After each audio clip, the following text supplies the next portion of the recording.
Hello friends, welcome to okay classes. आज हम अपने इस यूट्यूब चैनल के फर्स्ट लेक्चर साइंस से स्टार्ट करेंगे, जिसमें आपको फिजिक्स, केमिस्ट्री और बायो के क्वेश्चंस मिलेंगे। इन सभी क्वेश्चंस का फुली एक्सप्लेनेशन के साथ देखेंगे हम लोग। स्टार्ट करते हैं, चलिए। फर्स्ट क्वेश्चन है, प्रकाश की गति किस माध्यम में न्यूनतम होती है? निर्वात, जल, कांच एवं वायु।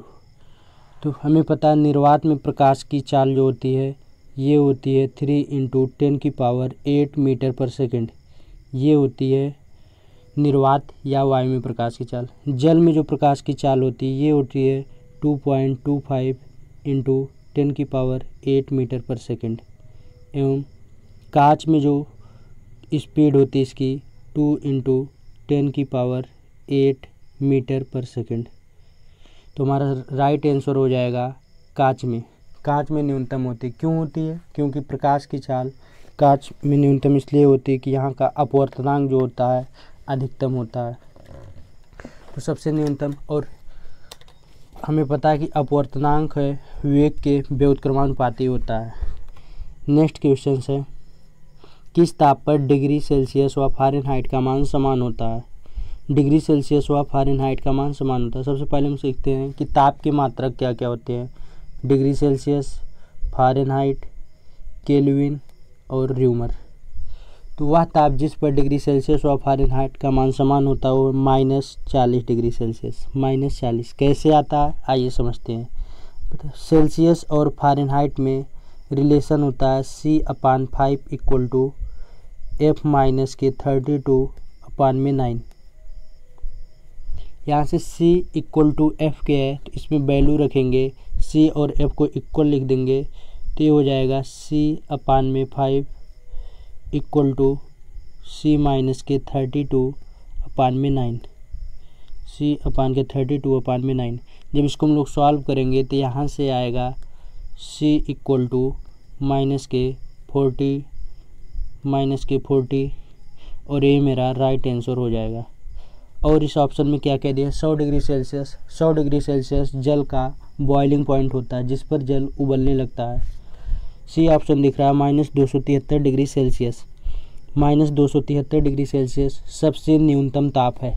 एग्जैक्ट वैल्यू इसकी होती है -273.15 इतने सेल्सियस। यह सबसे न्यूनतम ताप है, या इसी को 0 केल्विन बोलते हैं। 0 केल्विन परम शून्य ताप होता है, इससे न्यूनतम ताप संभव नहीं है। तो किस डिग्री पे डिग्री सेल्सियस और फ़ारेनहाइट का मान न्यूनतम होता है? किस डिग्री पे न्यूनतम होता है? 0 केल्विन बोलो या -273.15 डिग्री सेल्सियस। और किस पर समान होता है? -40 डिग्री सेल्सियस पे इसका मान समान होता है। चलिए आते हैं नेक्स्ट क्वेश्चन पे। क्वेश्चन नंबर 3 है, ताप से संबंधित ये भी है। स्वस्थ मनुष्य के शरीर का ताप कितना होता है? तो स्वस्थ मनुष्य के शरीर का ताप होता है 37 डिग्री सेल्सियस। 37 डिग्री सेल्सियस, या इसी को फ़ारेनहाइट में कन्वर्ट करेंगे तो ये आएगा 98.6 फ़ारेनहाइट।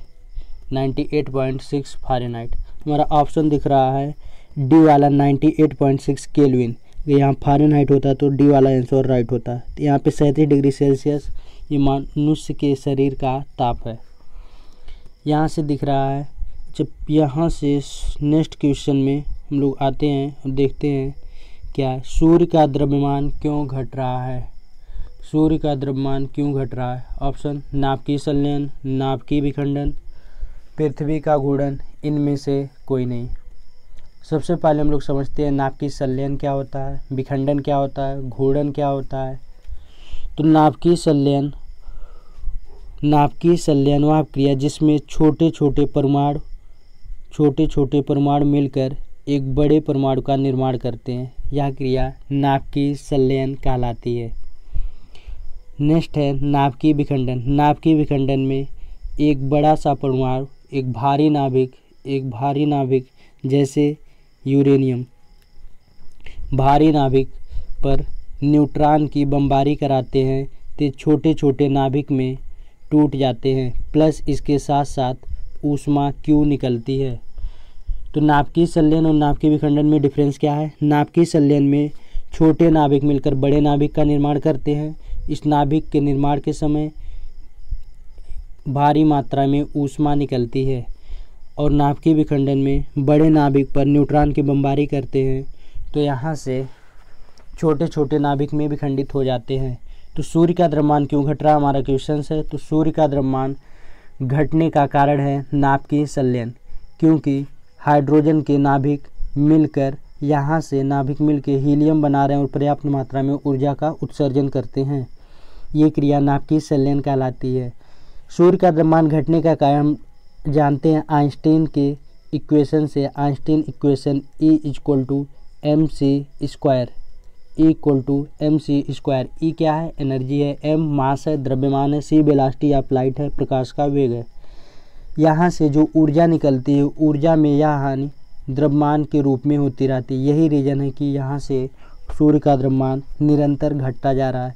लेकिन सूर्य का द्रव्यमान इतना अधिक है कि उसे समाप्त होने में करोड़ों वर्ष लग जाएंगे। तो सूर्य का द्रव्यमान घटने का कारण है नाभिकीय संलयन, क्योंकि छोटे छोटे हाइड्रोजन परमाणु के नाभिक मिलकर हीलियम का निर्माण करते हैं, जहाँ से ऊर्जा का उत्सर्जन होता है। और ये ऊर्जा आइंस्टीन समीकरण से E = mc² फॉर्म में ऊर्जा ह्रास होता है, तो यहाँ से द्रव्यमान में ह्रास होता है। आते हैं अपने नेक्स्ट क्वेश्चन पे। थर्ड क्वेश्चन क्या कह रहा है? थर्ड क्वेश्चन, फोर्थ क्वेश्चन यहाँ पे है, गुरु जल क्या है? गुरु जल क्या है?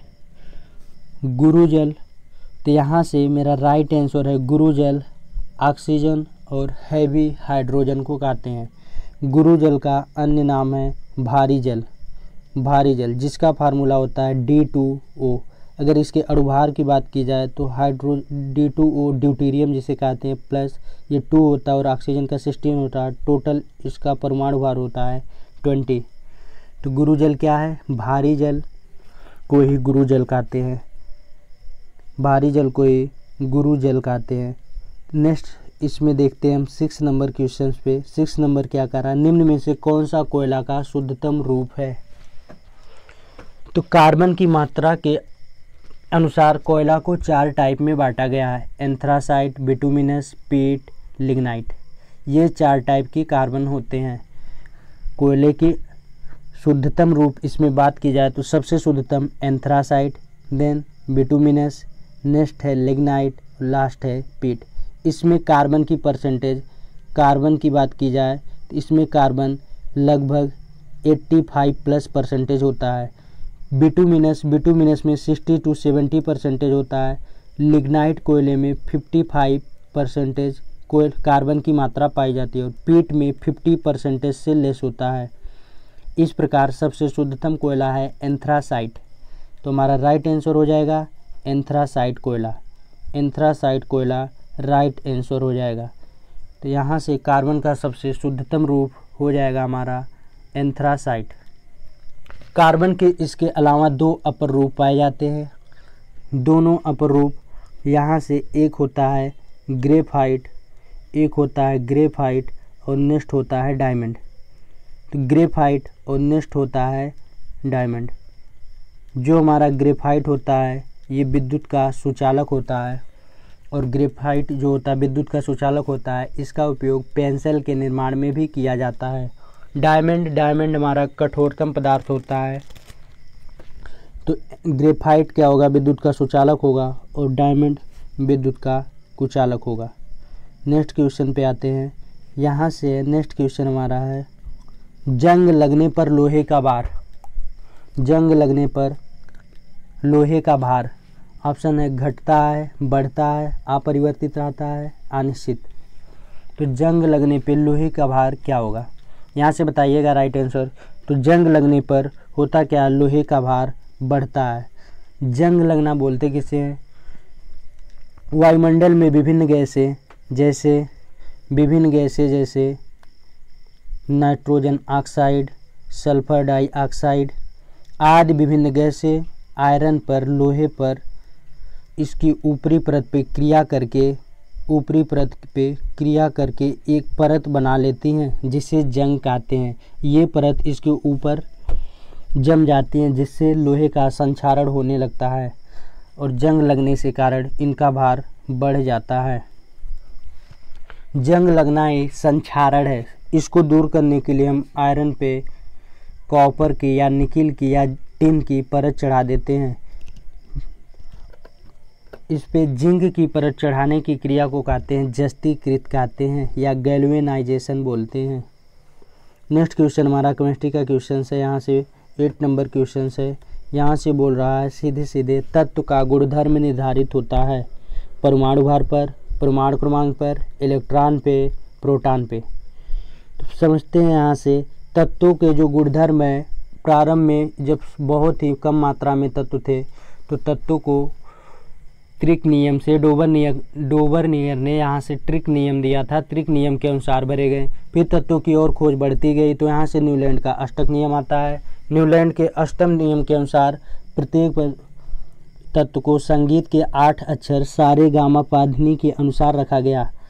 फिर पुनः तत्वों की संख्या बढ़ती गई तो मेंडलीफ ने सर्वप्रथम तत्वों का वर्गीकरण किया और वहाँ पे आधार को माना। उन्होंने परमाणु भार को आधार माना। लेकिन आधुनिक आवर्त सारणी में मोजले ने उसमें सुधार किया। सुधार करके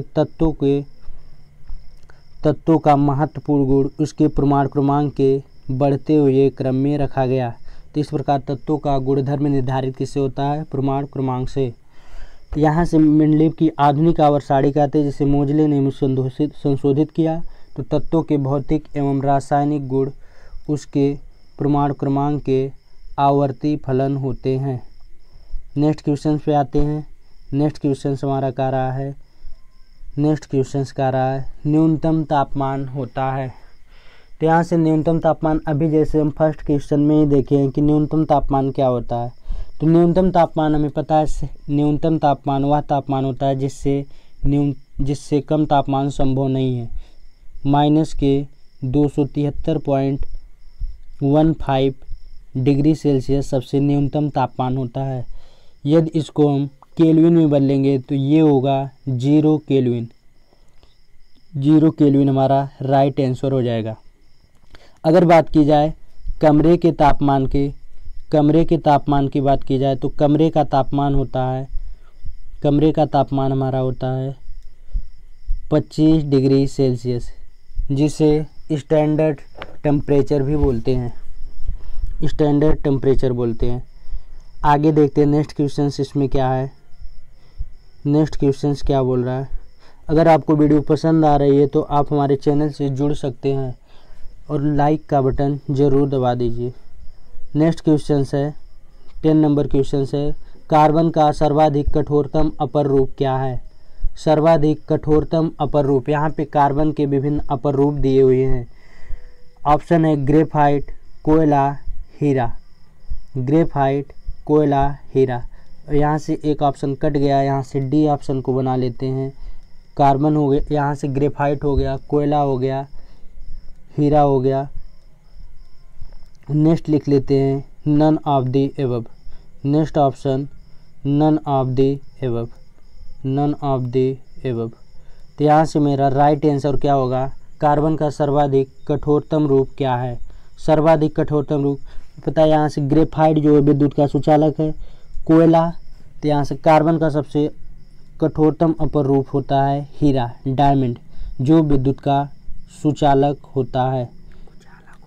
विद्युत का डायमंड यहाँ से विद्युत का कुचालक होता है, जबकि ग्रेफाइट सुचालक होता है। आते हैं हम अपने नेक्स्ट क्वेश्चन पे।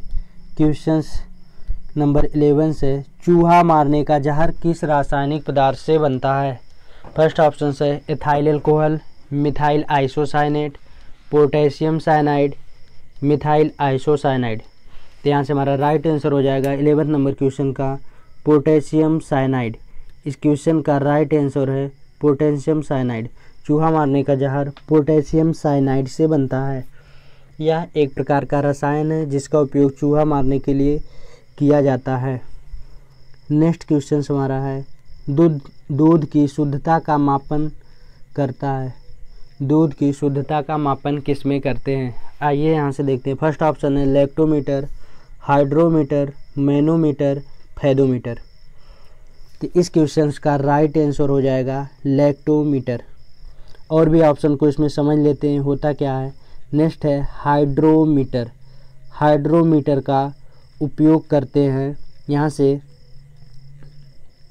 नेक्स्ट दिख रहा है हाइड्रोमीटर, और नेक्स्ट है मैनोमीटर, और लास्ट है फेडोमीटर। तो फेडोमीटर का उपयोग समुद्र या जल की गहराई मापने के लिए किया जाता है। मैनोमीटर का उपयोग गैसों का दाब मापने के लिए किया जाता है। गैसों का दाब मापने के लिए मैनोमीटर का उपयोग किया जाता है। यहाँ से आते हैं नेक्स्ट क्वेश्चंस पे। नेक्स्ट क्वेश्चंस पे आते हैं 13 नंबर क्वेश्चन पे। यहाँ से हमारा एक क्वेश्चन है 1 बाइट इक्वल होता है। 1 बाइट कितने के इक्वल होता है। First option 4 bit, 8 bit, 16 bit, 2 bits. समझते हैं बाइट जो होती है बाइनरी संख्याएं, द्विधारी अंक की नोट करने की नंबर होती है। बाइनरी नंबर्स क्या क्या होते हैं, 0 1। तो 1 बाइट इक्वल होता है 8 बिट्स के। 8 बिट्स को 1 बाइट बोलते हैं। ऑप्शन ए में दिख रहा है 4 बिट, तो 4 बिट को 1 निबल्स बोलते हैं। 1 निबल्स इक्वल टू होता है 4 बिट्स। एंड 8 बिट क्या होता है, 1 बाइट के इक्वल होता है। 8 बिट 1 बाइट के इक्वल होता है। नेक्स्ट क्वेश्चन हमारा दिख रहा है। नेक्स्ट क्वेश्चन दिख रहा है कि जल में घुलनशील विटामिन है। तो जल में घुलनशील विटामिन पूछा जा रहा है। ऑप्शन है A, D, vitamin E, vitamin C. तो हमारे जल में जो घुलनशील विटामिन होते हैं, जल में घुलनशील विटामिन होते हैं vitamin B and vitamin C. Vitamin B and C जल में घुलनशील विटामिन होती हैं। और वसा में घुलनशील विटामिन होती है vitamin K, vitamin E, vitamin D and vitamin ए। तो हमारे इस क्वेश्चन का राइट आंसर हो जाएगा विटामिन सी। जल में घुलनशील vitamin vitamin B and vitamin C. वसा में घुलनशील vitamin vitamin E and vitamin K, vitamin D and vitamin A. और इस वीडियो का लास्ट क्वेश्चन देख रहे हैं। लास्ट क्वेश्चन हमारा क्या रहा कि हृदय कब आराम करता है। हृदय कब आराम करता। ऑप्शंस कभी नहीं, सोते समय, 2 धड़कनों के बीच, योगासन करते समय। तो इस क्वेश्चन का हमारा राइट आंसर हो जाएगा 2 धड़कनों के बीच। हृदय हमारा आराम करता है 2 धड़कनों के बीच। ये आप खुद समझ सकते हैं 2 धड़कनों के बीच का समय कितना सूक्ष्म होता है। तो ये इस प्रकार से हमारे क्वेश्चन 15 क्वेश्चंस कंप्लीट हुए। यदि आपको वीडियो पसंद आए तो हमारे चैनल से ज़रूर सब्सक्राइब करें, वीडियो को लाइक करें। Thank you, all the best. स्वस्थ रहो, मस्त रहो, व्यस्त रहो।